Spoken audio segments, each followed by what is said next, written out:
আপনি এর আগেও বলেছেন কথা শুরুতেই যে যারা প্রবাসী ভাইরা শুধু সৌদি আরব না, সারা বাংলাদেশে, সারা বিশ্বে কিন্তু প্রচুর প্রবাসী অবস্থান করছেন এবং তারা তো যে পয়সাটা পাঠান তার একটা অংশ কিন্তু আমাদের বাংলাদেশের জাতীয় উন্নয়নে অবদান রাখছে, জাতীয় অর্থনৈতিক উন্নয়নে অবদান রাখছে।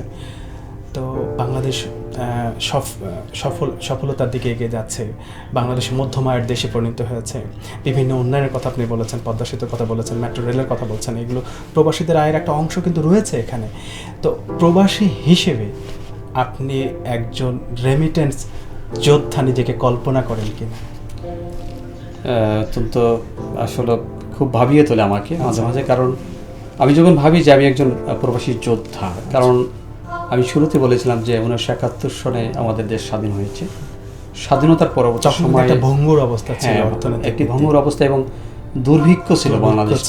সেই দুর্ভিক্ষকে মেরামত করে এই জায়গায় কিন্তু তৈরি করছে আবার প্রবাসী ভাইয়েরা।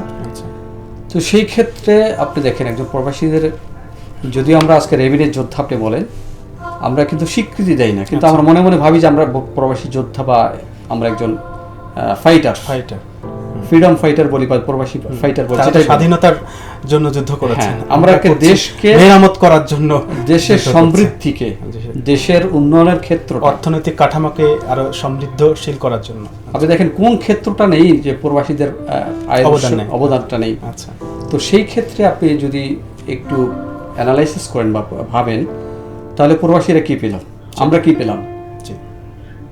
অবশ্যই তাই, যথার্থ বলেছেন আপনি। একজন প্রবাসী মারা যাচ্ছে, ঠিক আছে, একজন প্রবাসী মারা যাচ্ছে, স্বাভাবিকভাবে তাকে কবর দেওয়া হচ্ছে, অথবা সে প্রবাসী মারা গেলে তার লাশটা ফেরত আনা হচ্ছে। কিন্তু আমার যে প্রবাসী ভাইটা আজকে সারা জীবনের যে ইনকামটা রয়েছে, সারা জীবনের তার আয়ের উৎসটা রয়েছে, কার জন্য পাঠালো?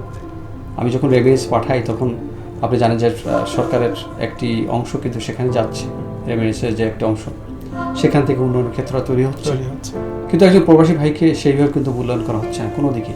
বা তাদের মৃত্যুর পরে বা দেশে এসে তো অনেক সময় অনেক বিপদের মধ্যে হয়তো পড়ে যেতে পারে, সেক্ষেত্রে আপনি বলতে চাচ্ছেন যে সরকারিভাবে তাদেরকে কোনো ভাতার আওতায় আনা যায় কি না বিষয়ে? হ্যাঁ, অবশ্যই। দেখেন, একজন প্রবাসী, আমি যখন বিদেশে থাকি বা আমার ভাইটি যখন বিদেশে থাকে বা মন্টি যখন বিদেশে থাকে, তার ফ্যামিলিগতভাবে কিন্তু অনেক সময় কিন্তু হেনস্থার শিকার হয়। আচ্ছা, তার পারিবারিকভাবে হোক, তার বিশেষ করে তার জায়গায় সম্পত্তি রয়েছে। আমরা একটা দেখলাম একজন বিদেশি ভাইকে তার বাবা এবং তার ভাইরা কিন্তু মেরে ফেলছেন। এই বিষয়গুলো আসলে খুবই প্যাথেটিক, খুবই দুঃখজনক, খুবই মর্মান্তিক এবং অনাকাঙ্ক্ষিত একটি গল্প আমরা বিভিন্নভাবে শুনি।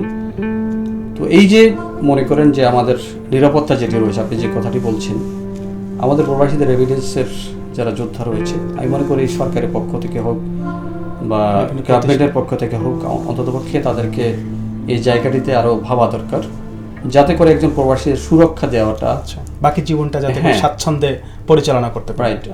আমি আমার প্রবাস জীবন হয়তো আমি শেষ করে আসবো বা আসছি, আমরা 18-19 বছর আমি সার্ভিস দিয়েছি, দেশকে দিয়েছি, তাই না? তো যদি আমার দেশ আমাকে কিছু না দেয় তাহলে তো অবশ্যই এটা দেওয়া নেওয়ার বিষয় তো থাকেই, তাই তো?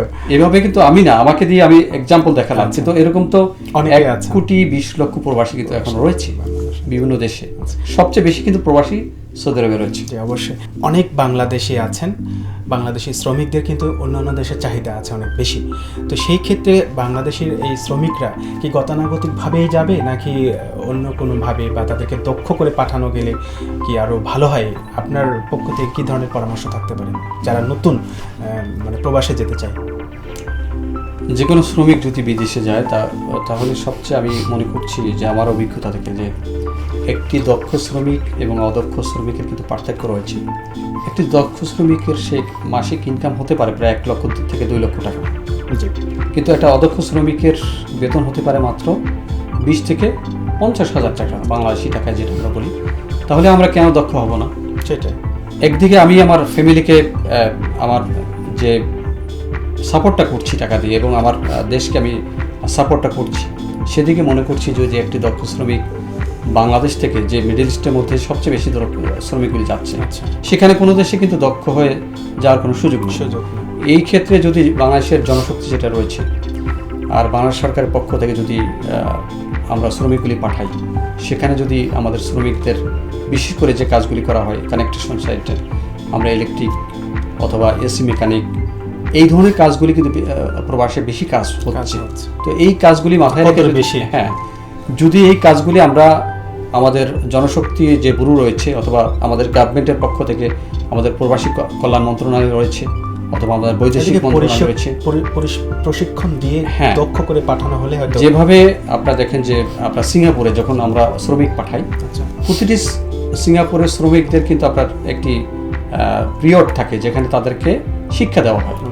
তো সেক্ষেত্রে আমি মনে করছি প্রতিটি শ্রমিককে যদি আমাদের এই শিক্ষা দেওয়া হতো, কারিগরি শিক্ষা যেটা বলি, তাহলে প্রবাসী যে আমরা আমাদের আয়ের উৎসটা বেশি হতো, স্বাচ্ছন্দ্যময় জীবন আরো বেটার হতো আর কি। অবশ্যই।